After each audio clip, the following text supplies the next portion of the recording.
Hi. Sorry about the delay. I know you've been sitting at the edge of your seats. Can't wait to hear me talk about dialectics. Admit it, dialectics, philosophy. This is a very difficult video to make. I have two constraints. One, there's a lot of material that has to be crammed in one short video. And the other constraint is I allow 11% of boredom and uninterestingness in my videos because it's a dialectical thing, two opposites.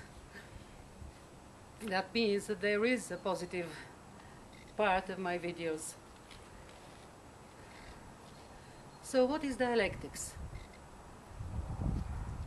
It originates in ancient Greece, half a millennium before the Common Era, and it can be seen as a method of discoursing illustrated by Plato's Socrates dialogues, where through questions and answers you expose the conflict, the contradiction, the inconsistency at the bottom of your opponent's assertion. It is seeking for the truth. The first dialecticians in ancient Greece were Zeno of Eleusis, famous for his paradoxes, Heraclitus of Ephesus, who is famous for his doctrine that change is at the center of existence in the universe. As he said, you can't step twice in the same river. He also said that everything consists of two opposing properties. Like he said, the path up and down is one and the same. The contradictions exist in unity, but also in strife, and according to him, through strife, new things appear. And also he said, pantarei, everything flows.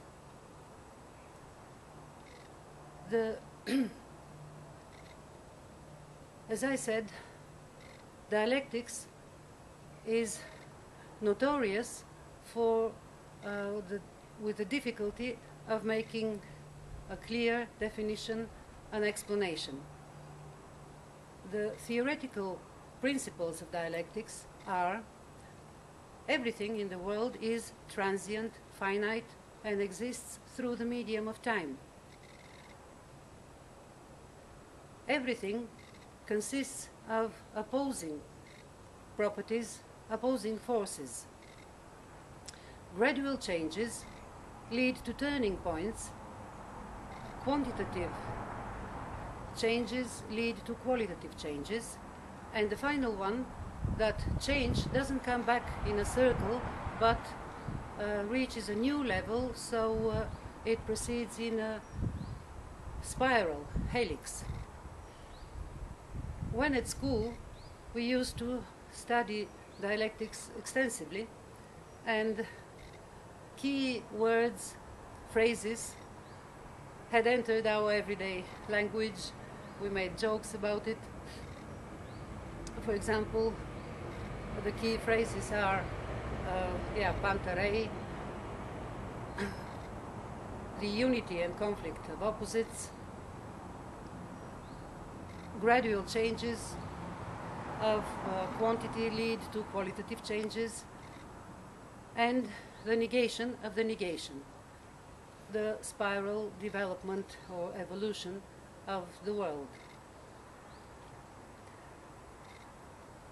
I won't be able to give a chronological review of most of the philosophers through the ages who have used the dialectical method, because the history of dialectics is, people say that it is identical to the extensive history of philosophy. For example, medieval religious scholastics from the northern mysticism used dialectics in their soteriology the saving of the soul, and also when trying to explain the paradoxes of God being self-sufficient, but in creating the material world, or God being omnipotent and all-loving, then why evil exists. And they always finish with, it can't be understood by the puny, imperfect human mind. And then comes the Renaissance, dialectics, the Enlightenment, dialectics, and we reach German classical philosophy, which is an idealistic school. Kant and Fichte tried to answer the question if freedom, which to them, just like ideas, concepts, were the real reality, freedom for them existed somewhere, nobody knows where, how that would be reconciled with the duty of man, with nature. So they thought that through the dialectical process, appearing of new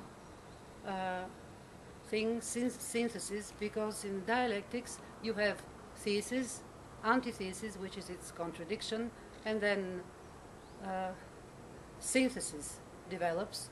So they thought that in human history, human society, there will be an infinite progress.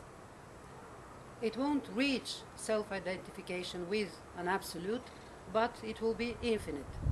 Hegel rejects the idea of infinite progress. He thought that at the end there will be self-identification with the absolute. To him, the history of human society was progressing through a dialectical process, every stage of which was the product of preceding stages, and it was an improvement because it was at a higher level. After Hegel, through the influence of the young Hegelians, especially Feuerbach, Karl Marx and Friedrich Engels decided to do away with the idealistic perversion of the philosophy of Hegel, because in Hegel the real reality was the mind,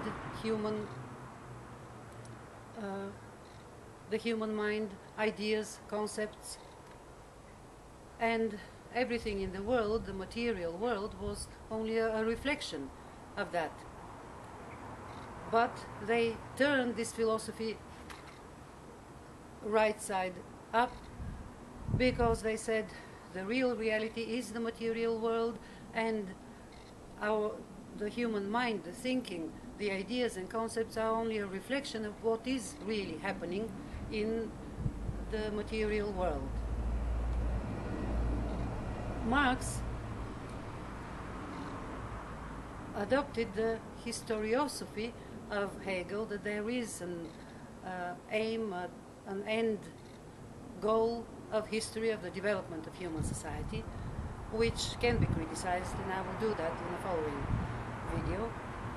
But he kept his dialectics, that every stage in the history of human society is a product of previous stages, of the interaction between the contradictions there.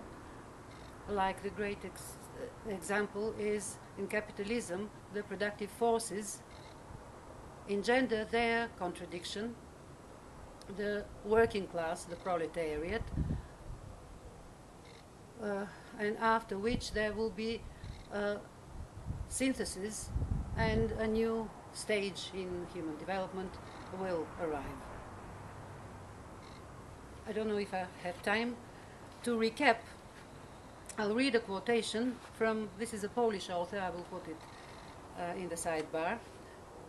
The laws of the dialectic may be reduced to three: the transition from quantity to quality and vice versa, the interpenetration of opposites, and the negation of the negation.